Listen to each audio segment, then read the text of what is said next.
It was Christmas on the island of Sodor. All the engines were working hard.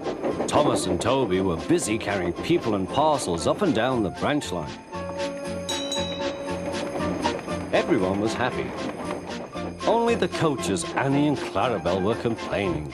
It's always the same before Christmas, they groaned. We feel so full, we feel so full. Oh, come on, said Thomas. Where's your festive spirit? Christmas Day is almost here. By the side of the track was a lonely little cottage with a familiar figure waving to them. It's Mrs. Kindly, whistled Thomas. Peep, peep, Happy Christmas! Thomas always felt better for seeing her. Christmas just wouldn't be Christmas without Mrs. Kindly.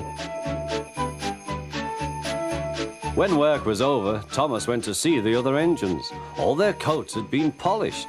Ha, said Gordon, just look at us. Your driver will have to work fast to get you as smart as us. Never mind that, replied Thomas. I've something important to say.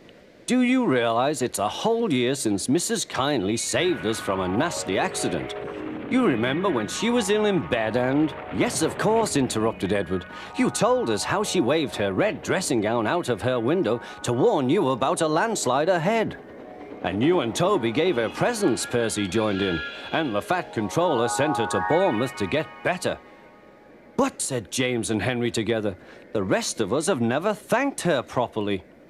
Exactly, said Thomas. So now I think we should all give her a special Christmas party. Everyone was getting very excited, and the drivers felt sure that the fat controller would agree, as indeed he did.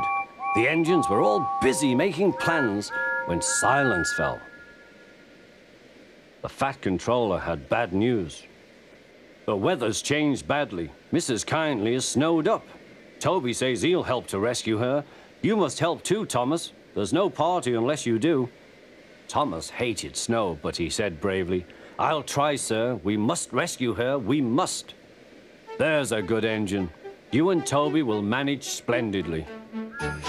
Thomas charged the snowdrifts fiercely. Sometimes he swept them aside, sometimes they stuck fast, and the men had to loosen them.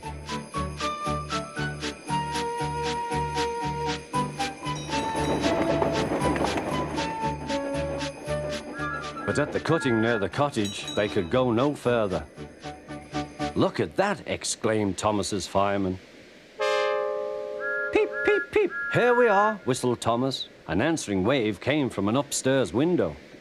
Then they heard a familiar sound. That's Terence, said Thomas. He's come to help too. Sure enough, Terence had a snowplow and was working hard to clear a path to the railway line in safety. At long last, the rescue was complete. Percy took the tired workmen home. Terence said goodbye to Mrs. Kindly and promised to take care of her cottage as he watched them all set off. The engines made good time. No more snow had fallen, but the yard was dark. Thomas's heart sank.